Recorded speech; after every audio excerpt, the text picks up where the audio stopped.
रामो विरामो विरुजो मार्गो नेयो नयो नयः वीर शक्तिमतां श्रेष्ठो धर्मो धर्मयुक्तमः रमन्ति इति रामा. म्हणून जो रमवतो त्या प्रभू रामचंद्राचे चरित्र आपण या ठिकाणी ऐकत आहात. शक्तीचा प्रसंग आहे. भावार्थ रामायणामध्ये किंवा वाल्मिकी महर्षी वाल्मिकी लिखित रामायणामध्ये जो गोड प्रसंग आहे त्याला शक्तीचा प्रसंग म्हणतात. आणि आमचे भोपळेकर चंद्रकांत महाराज सगळ्यांचे परिचित आहे.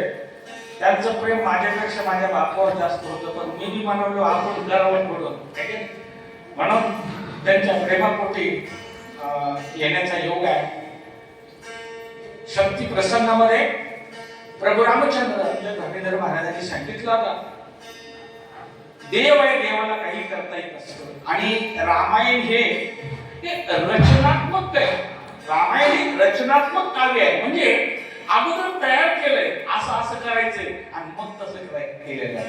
म्हणून रामायणामध्ये प्रभूला मनाला काही करायचं नाही, कारण जसं तयार केले त्याप्रमाणे वागायचंय.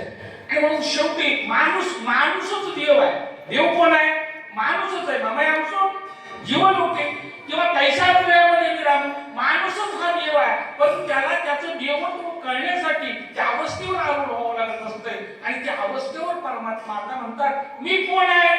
मी सुद्धा देव आहे. आणि मग माझ्या विरोधामध्ये माझ्या भावानं काही केलेलं नसताना सजा करून लावू शकतो का? कसं घेऊन जातो बघतो. म्हणून पहिलं महाभूत आहे पृथ्वी नावाचं, त्या पृथ्वीला शिक्षा करतो.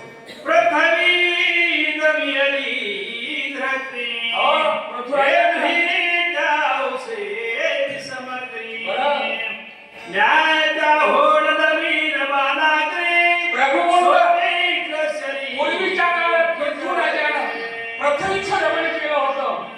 पृथ्वी म्हणजे या शरीराचं पंचमहाभूतापैकी एक तत्व आहे.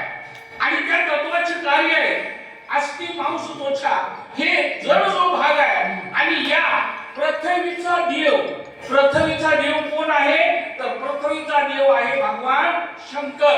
कारण पंचमहाभूत जरी आपल्या शरीरात असले तरी पंचमहाभूताचं सुद्धा दैवत आहे. म्हणून पृथ्वीचं दैवत आहे भगवान शंकर.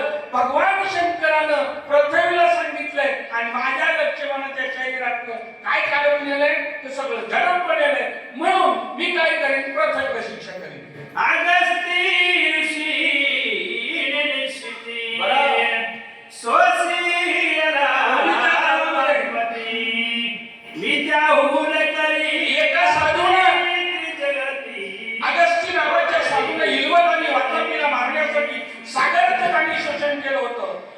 पाणी, कारण माणसाच्या शरीरामध्ये पाण्याचे तत्व पृथ्वी, आप, तेज, वायू आणि आकाश.